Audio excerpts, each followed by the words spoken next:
अस्सलामुअलैकुम प्यारे दोस्तों, आज हम आपको मोटापे का इलाज बताएंगे इस वीडियो में। मोटापे का इलाज बग़ैर किसी दवाई के। बहुत से ऐसे लोग हैं जो मोटापे की वजह से बहुत परेशान रहते हैं और ज़्यादा पैदल चल नहीं सकते।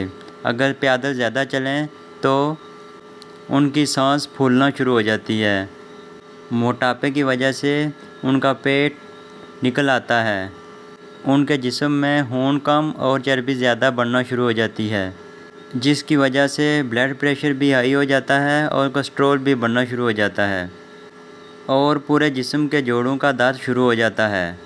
उन लोगों को मैं बग़ैर किसी दवाई खाने के सिर्फ परहेज़ से इलाज बताऊंगा इस वीडियो में। अगर आप हमारे चैनल पर नए हैं तो सबसे पहले सब्सक्राइब कर दें। इसका इलाज ये है कि रोज़ाना वर्जिश करें और बादी वाली अशिया मसलन चावल, मोटा गोश्त, गोभी, आलू और लोबिया की दाल से परहेज़ करें। एक और इलाज है इसका, आप पंसार की दुकान से सिरका ले लें, सिरका सेब।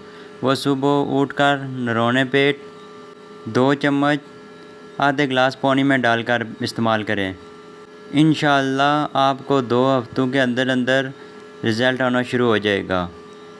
और सुबह उठकर एक्सरसाइज करें और पैदल चलें। वस्सलाम। मैं उम्मीद करता हूँ आपको मेरी वीडियो पसंद आई होगी। नेक्स्ट वीडियो तक अल्लाह हाफिज़।